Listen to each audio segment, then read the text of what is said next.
Welcome to the Morgan Ortagus Show. I am in Jerusalem, Israel, and I'm interviewing the Prime Minister of Israel, Bibi Netanyahu. This is a historic opportunity for me and for you, my audience, to talk not only about the news of the day, current events here in Israel, but the broader American and Israel relationship, why they are an important ally and friend. I hope you enjoy this interview as much as I did, and thank you to the Prime Minister's office for making this happen.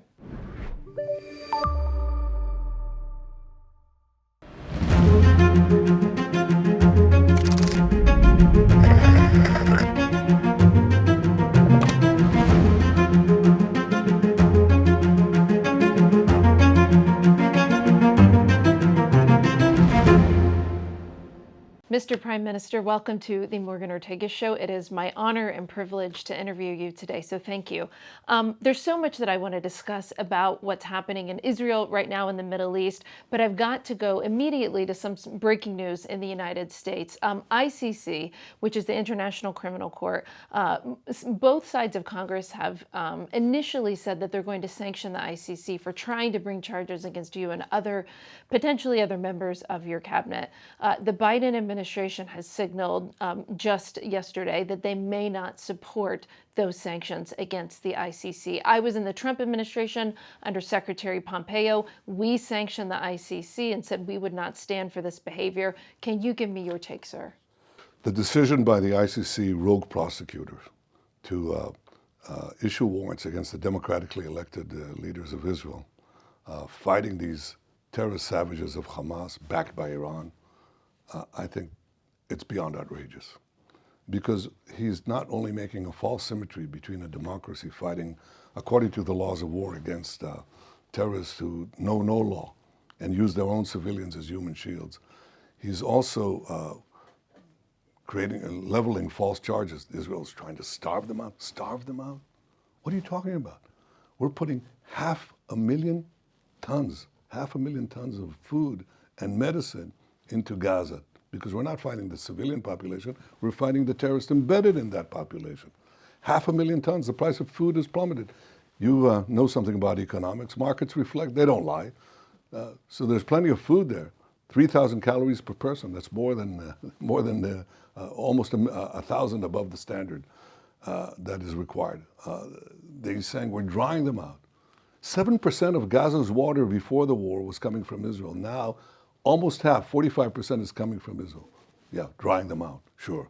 I mean, we're deliberately killing civilians. We're going out of our way, as no government and no army in history has done, to minimize civilian casualties, using millions of text messages, leaflets, phone calls to tell civilians, go out of harm's way, and while Hamas keeps them in harm's way by shooting them, killing them.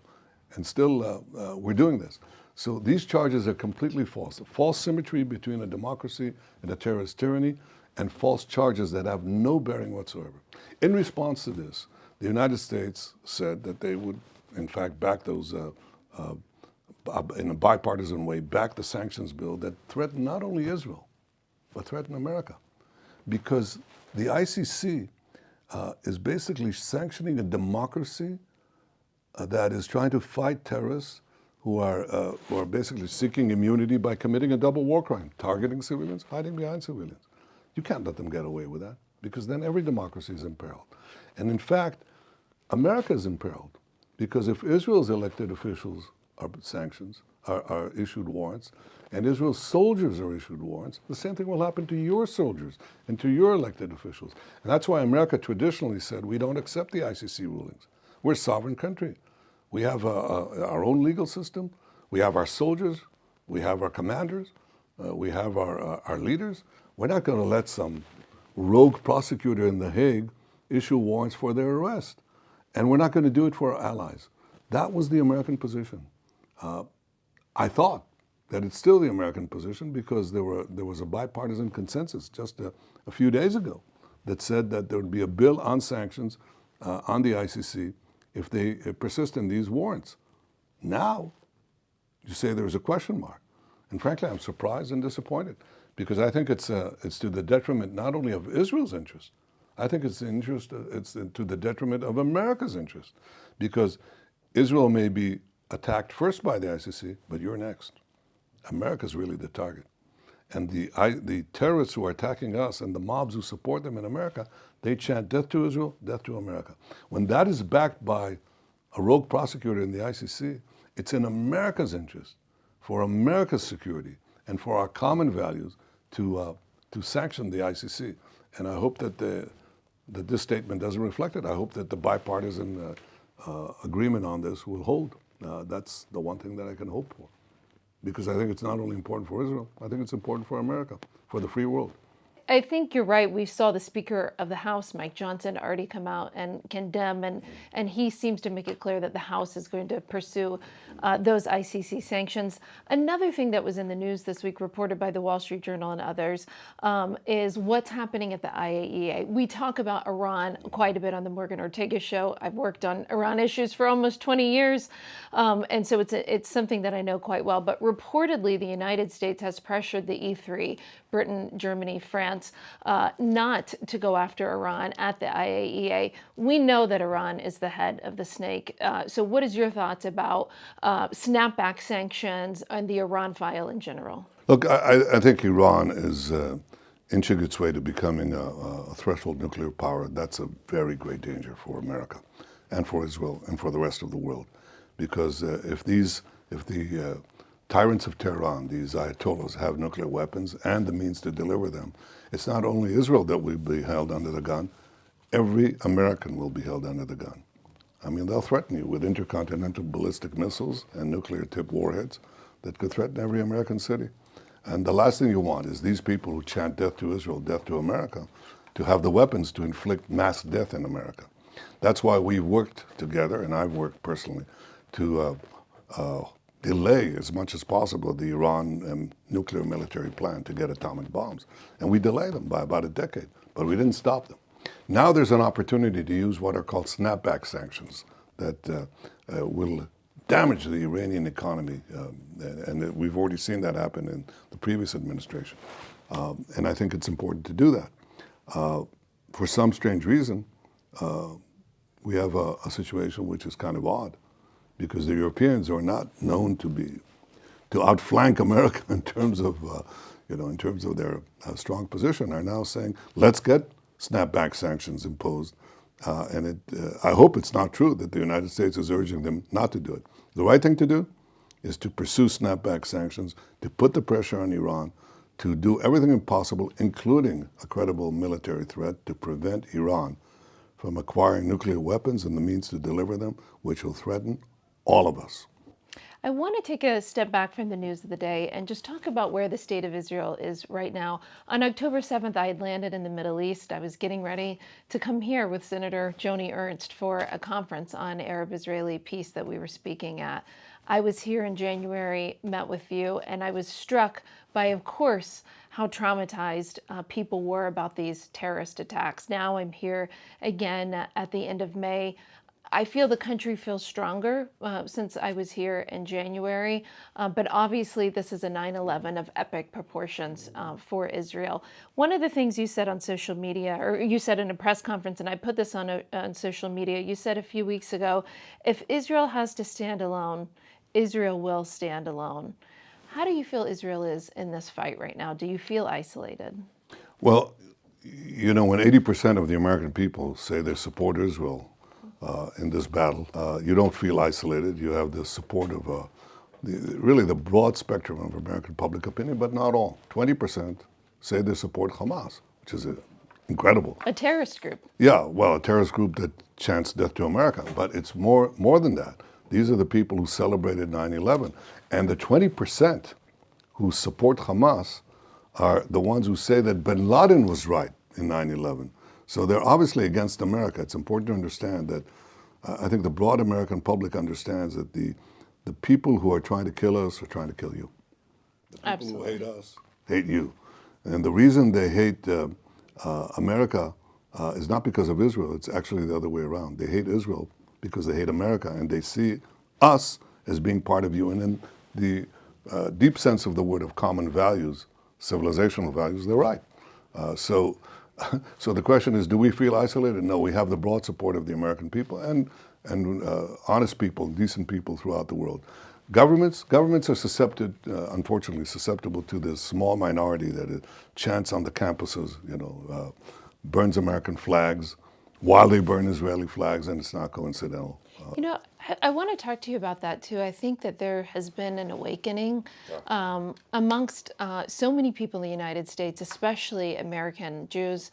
I spend a lot of time talking to people about it, and just as a Jewish mother with a Jewish child in school, we're seeing things in the U.S. that we never thought possible. Even just a minor thing. I was taking an Uber on the way to the airport in New York to come here, and you can click on your Uber which airline you're taking, and I clicked El Al. And then I stopped and changed it to Air France. And then I thought to myself, did I just do that in America? So I'm wondering what words you might have for Jewish parents like me in America you went to Harvard and MIT, that are deeply concerned about, can we even send our kids to these prestigious universities anymore? Well, the first thing I say is anti-Semitism is a pernicious disease, but it infects societies. It starts with Jew hatred, and then it spreads to just the conflagration that consumes entire societies. That's what we saw in the Holocaust. My father was a 23-year-old, very great intellectual, even as a young man. And when Hitler came to power, he said, the Jew hatred that is spewing forth from Hitler will not only endanger the Jewish people, but will endanger all humanity. And we have to understand that what starts with anti-Semitism soon spreads to a general fire. And so it has to be resisted. And the first thing I would say to Jews and non-Jews alike, stand up and be counted, fight against this demonic hatred. It has to be stopped. And the second thing I'd say is that you should really do what these students in North Carolina University did. I mean, it was one of the most moving things I saw. See, this mob that attacks one university after the other, burns the American flag and the Israeli flag in North Carolina University. Then they take down an American flag and they hoist the Palestinian flag. And these American college students, they come around, bring down the Palestinian flag, hoist the American flag again, and then stand around the flagpole to defend it. And I was so moved by that because I really understood that they understand that we're facing a common enemy, that our battle is your battle, and our victory will be your victory as well. And I think when you say, is Israel isolated? Not from the American people. That's right. I think that the broad segments of the American people, Jews and non-Jews alike, understand that we're fighting for our common future. One of the most important things I've ever done in my career was being a part of the Abraham Accords, working with Secretary Pompeo, President Trump, Jared Kushner. I talked about my daughter a minute ago. I was in the audience when you were at the White House making peace, and I was very pregnant. I was getting ready to give birth. And one of the things that, is so important to me whenever I see all of this devastation and this hopelessness feeling after October 7th, I think back, it was just less than 4 years ago that we were standing there in the White House making peace, and it is possible. So I'm curious today what you think the status of the Abraham Accords are after these horrendous attacks. Well, this was a great pivot of history because we broadened the Arab-Israeli peace and went around the Palestinian rejectionists who were trying to prevent peace agreements. In fact, they prevented peace agreements between Israel and its Arab neighbors for a quarter of a century. And because people said you have to get the agreement of the Palestinians. Well, if you do, they'll never agree because they want Israel to disappear. So we could wait another quarter of a century, another century, it won't happen. We went around, went directly to the Arab capitals in the Gulf, Morocco, Sudan, and we forged these 4 historic peace agreements. And that obviously is the wave of the future. Now there are setbacks, there are obstacles, but I think this is the right thing to pursue. I hope we can do this with Saudi Arabia. To the extent that we defeat Hamas, which is part of Iran's terror axis, to that extent they'll have the confidence to do the next peace agreement. To the extent they feel that America is not fully standing behind its allies, it'll be hard to do this. It's the combination of the two things. The strength of Israel, its determination and resolve to destroy the enemies that threaten it, that also threaten these Arab countries, and the strength of the American commitment to stand by its allies. These are the two things that will determine if we can expand the Abraham Accords. I'm committed to expanding them. That's great. I agree. You know, we just celebrated Memorial Day in the United States. You fought in the Yom Kippur War. But I was wondering if you could tell our audience about your brother Yoni, who was killed on the raid in Entebbe. And as we remember Memorial Day in the United States, as we remember our soldiers who have fallen for our freedom, could you tell us, our audience, a little bit more about your brother? Well, we remember our fallen heroes, and my brother Yoni was among them. He led a rescue mission to rescue Jewish and Israeli hostages who were held hostage in Entebbe, Uganda by Palestinian and German terrorists with the assistance of that ruthless tyrant Idi Amin, who ruled Uganda at the time. They landed in the stealth of night, and Yoni led the rescue party, and they succeeded. And there was only one military casualty. He, at the head of his forces, fell. And so I think it proved that Israel was willing to fight terrorism and willing to set a standard for the world. And that standard is something we should uphold now in this battle against these terrorists in Gaza, these monsters. I mean, the monsters, what they did. I lived by that, that event, my brother's fall in Entebbe, certainly changed my life and steered it to its present course. But I think in many ways it was it was a flash of light in an otherwise dark period that showed people that terrorism can be fought and that we can win. And that's what I believe now. Terrorism can be fought, and we can win, and we have to win, not only for our sake, but I think for our common future.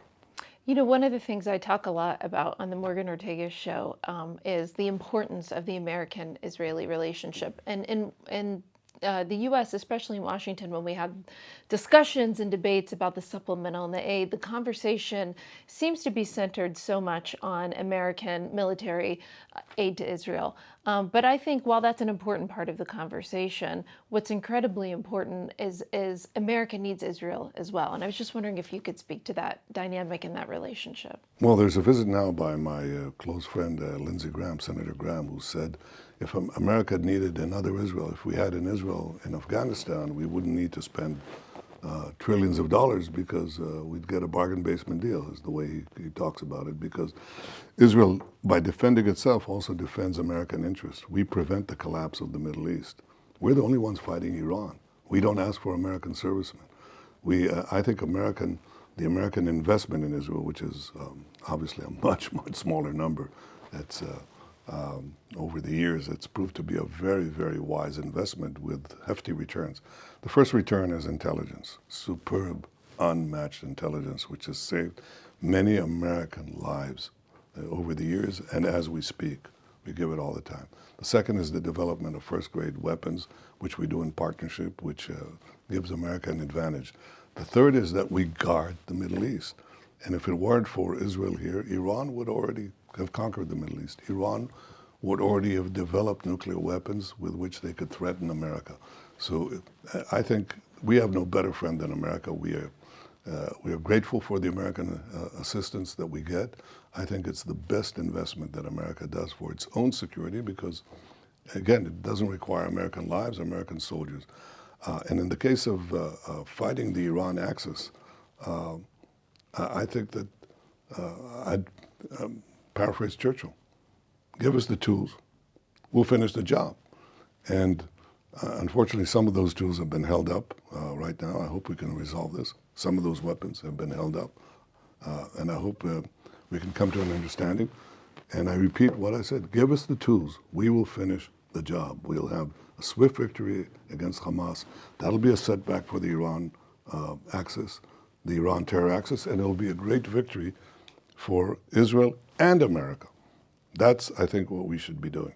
Mr. Prime Minister, anything else that you'd like to say to our audience? I think the profound truth is this: our enemies are your enemies. Our victory is your victory. I think the most important thing is that the majority of Americans understand that Israel is fighting not just our war, but their war as well.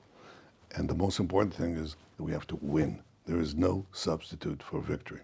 I'm Yisrael Hai. Thank you.